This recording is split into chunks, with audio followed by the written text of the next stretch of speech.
আজকে আমার দোকানে কেউ জামা কাপড় সেলাই করতে আসলো না। দাদিও তো অসুস্থ, কিভাবে যে ডাক্তার দেখাবো?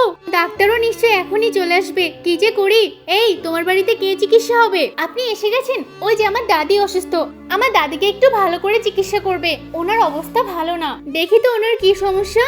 আরে, গা তো জ্বরে পুড়ে যাচ্ছে, অনেক জ্বর তো গায়ে। তোমরা চিন্তা করো না, আমি ভালো ভালো ওষুধ দিচ্ছি, উনি সুস্থ হয়ে যাবে। এই যে একটা মলম দিচ্ছি, দুটো টনিক আর দুটো ক্যাপসুল দিচ্ছি, এগুলো খাওয়ালে উনি একদম সুস্থ হয়ে যাবে। ঠিক আছে ডাক্তার, এটা আমি ধার রেখে দিচ্ছি, পরে দিয়ে দেবো। কি, আমি সকাল সকাল ছুটে আসলাম ধার রাখার জন্য? না না, আমি ফ্রিতে কোনো ওষুধ দিতে পারবো না, আমার ওষুধ দিয়ে দাও। কিন্তু দাদি তো অসুস্থ, যখন টাকা হবে তখন ওষুধ কিনে নিয়ে যেও। ডাক্তার, আপনার কত টাকা হয়েছে? 2000 টাকা। আচ্ছা, 2000 টাকা আমি দিচ্ছি, এই নিন আপনার টাকা। টাকা পেয়ে গেছি, এখন তো ওষুধ দিতেই হবে। এই নাও তোমার সমস্ত ওষুধ। ভাই, এতগুলো টাকা তুই দিয়ে দিলি? এভাবে তাকিয়ে কি দেখছিস? যা দাদিকে ওষুধ খাওয়া।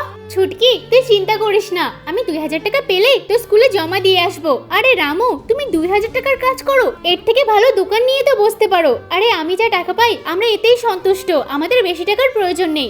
দেখো, আমি বসে বসে তোমার থেকে বেশি টাকা ইনকাম করি। থাক বোন, আর কিছু বলতে হবে না। রামু, আমাকে পারলে ক্ষমা করে দিও, সত্যি কোনো কাজই ছোট বড় না।